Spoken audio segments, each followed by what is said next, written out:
The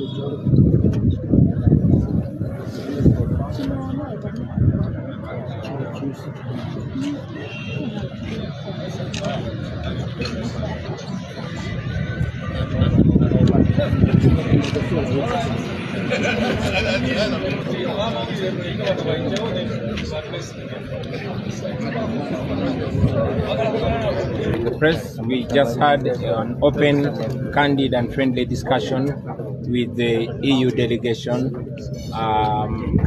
We took the opportunity to express ourselves. Of course, the whole idea, the EU delegation wanted us to discuss a wide range of issues, including our preparation for the elections, our plans and our alternative policy. But ultimately, the meeting focused mainly on the issue of human rights, which we hold so dear. We took opportunity to also raise our concerns about the seeming hobnobbing of the diplomats with a clearly brutal person, that is General Museveni's son, and we expressed our concern that the people of Uganda tend to view it as a support for their oppression. Of course, the leader of the delegation took opportunity to explain himself, which I wouldn't want to reiterate. I will explain it.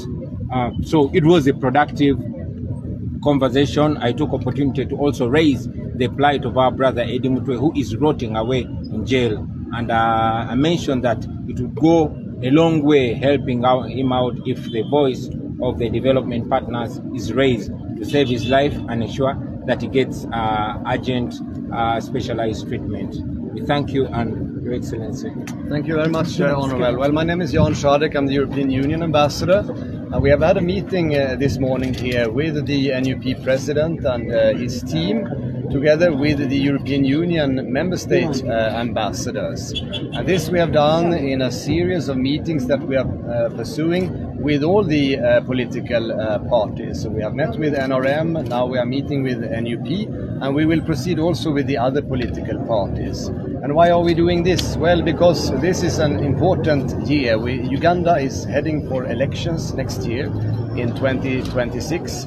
It's an incredibly important process, of course, for the democracy in the country, and we expect all Ugandans to take greater interest in this. And so do we, as diplomats and observers, active observers here in your country.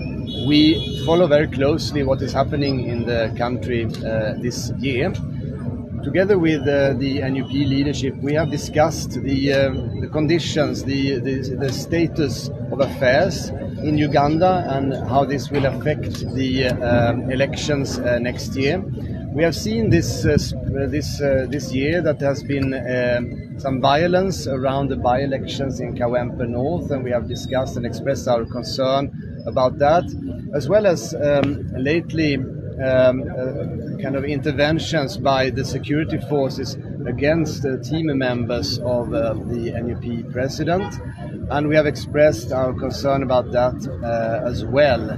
This does not seem to point to a leveled playing field, which is so important in a democracy that is heading for elections. So we appeal to all political forces in the country to respect the ideas of democracy and to pursue these elections in a calm way to achieve fair and credible election results. We have also discussed lots of other things here with Honorable Kyagulanyi and his team, and for example the economic affairs here in Uganda, talking about the European Union's support to private sector, the incredible remarkable increase of export that we have seen from Uganda to Europe, which we celebrate together with Uganda. We have discussed issues around our priorities for a green transition in Uganda, our support to governance, to democracy, to civil society, and all in general the kind of engagement that the European Union takes in Uganda, which is not and should not be party politically biased. But we take a pleasure and an honor in seeing the political parties like we did today, to understand how they plan for the elections, and in the way that they work and how they appeal to Ugandans, in particular to young Ugandans, because we understand that this is a country with a young population, so all political parties probably work a lot with young people, which is also something that we do on the European side. All in all, this was a very fruitful discussion, and we thank the NUP leadership for taking that time this morning. Thank you very much. Thank you.